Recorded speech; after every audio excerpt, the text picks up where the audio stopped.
ഹരേ കൃഷ്ണ. സർവം ശ്രീ രാധാകൃഷ്ണ അർപ്പണമസ്തു. അധ്യായം 8 പരമപദപ്രാപ്തി. ശ്ലോകം 23. യത്ര കാലേ തോനാവൃത്തി മാവൃത്തിം ചൈവ യോഗിനഃ പ്രയാതായാന്തി തം കാലം വക്ഷ്യാമി ഭരതർഷഭ.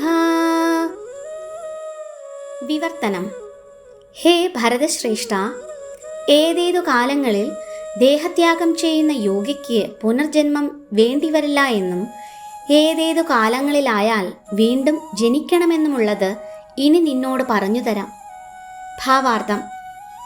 ഭഗവാന് സമ്പൂർണ്ണ സമർപ്പണം ചെയ്ത ശുദ്ധഭക്തന്മാർ തങ്ങളുടെ മരണം എപ്പോൾ എങ്ങനെയായിരിക്കുമെന്നതിനെക്കുറിച്ച് ആലോചിക്കാറില്ല. അവരതെല്ലാം ഭഗവാനെ ഏൽപ്പിച്ച് സന്തുഷ്ടരായി നിഷ്പ്രയാസം ഭഗവത് സന്നിധിയിലേക്ക് തിരിച്ചു പോകുന്നു.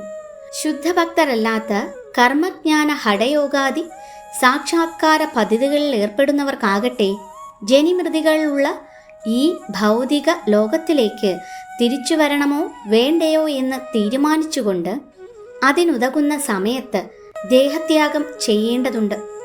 തികവുറ്റ യോഗിക്ക് ഭൗതിക ദേഹം ഉപേക്ഷിക്കാനുള്ള സമയവും പരിതസ്ഥിതിയും സ്വയം തിരഞ്ഞെടുക്കാൻ കഴിയും. അത്രയും പരിപൂർണത നേടിയിട്ടില്ലാത്ത ഒരാൾക്കുള്ള വിജയം യാദൃച്ഛികമായി അനുയോജ്യമായ അവസരത്തിൽ മരണം സംഭവിക്കുന്നതിനെ ആശ്രയിച്ചിരിക്കുന്നു. പുനർജന്മമില്ലാത്ത വിധത്തിൽ ദേഹത്യാഗം ചെയ്യുവാൻ അനുയോജ്യമായ സമയത്തെപ്പറ്റി ഭഗവാൻ അടുത്ത ശ്ലോകത്തിൽ പറയുന്നു. ബലദേവ വിദ്യാഭൂഷണൻ എന്ന ആചാര്യന്റെ അഭിപ്രായമനുസരിച്ച് കാലം എന്ന സംസ്കൃത പദം വിവക്ഷിക്കുന്നത് സമയദേവതയെയാണ്. ശ്ലോകം 24.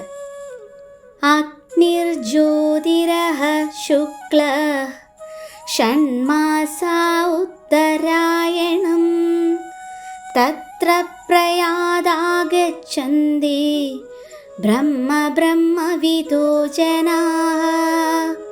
വിവർത്തനം. അഗ്നിയുടെയോ ജ്യോതിസിന്റെയോ സാന്നിധ്യത്തിലോ പകലുള്ള ശുഭമുഹൂർത്തത്തിലോ ശുക്ലപക്ഷത്തിലോ ഉത്തരായണ കാലത്തോ ഇഹലോകം വിടുന്ന ബ്രഹ്മജ്ഞാനി ഭഗവാനെ പ്രാപിക്കും. ഭാവാർത്ഥം. അഗ്നി, ജ്യോതിസ്, പകൽ, ശുക്ലപക്ഷം എന്നൊക്കെ പറയുമ്പോൾ അവയിലെല്ലാം ജീവാത്മാവിന് യാത്രാവിധാനങ്ങളൊരുക്കുന്ന വിവിധ ദേവതമാരു ഉണ്ടെന്നോർക്കണം. മരണസമയത്ത് മനസ്സ് ആത്മാവിനെ ഒരു പുതിയ ജീവിതത്തിലേക്ക് വഴികാട്ടുകയാണ്. യാദൃച്ഛികമായിട്ടോ മുൻകൂട്ടി നിശ്ചയിച്ചതനുസരിച്ചോ മുമ്പ് പറയപ്പെട്ട പശ്ചാത്തലങ്ങളിൽ മരണം സംഭവിച്ചാൽ ജീവാത്മാവിന് നിർഗുണ ബ്രഹ്മജ്യോതിസിൽ എത്തിച്ചേരാം. യോഗചര്യയിൽ ഏറെ പുരോഗമിച്ച യോഗികൾക്ക് എവിടെ വച്ച് ഏതു സമയത്ത് ദേഹത്യാഗം ചെയ്യണമെന്ന് തീരുമാനിക്കാൻ കഴിവുണ്ട്. മറ്റുള്ളവർക്കത് സാധ്യമല്ല. അവരുടെ മരണം യാദൃച്ഛികമായി ഒരു ശുഭമുഹൂർത്തത്തിൽ സംഭവിക്കുകയാണെങ്കിൽ പിന്നീട് ജനിക്കേണ്ടി വരില്ലതാനും.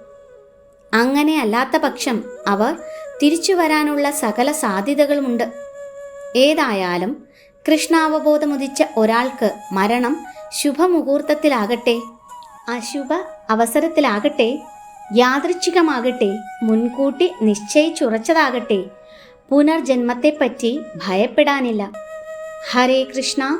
സർവം ശ്രീ രാധാകൃഷ്ണ അർപ്പണമസ്തു.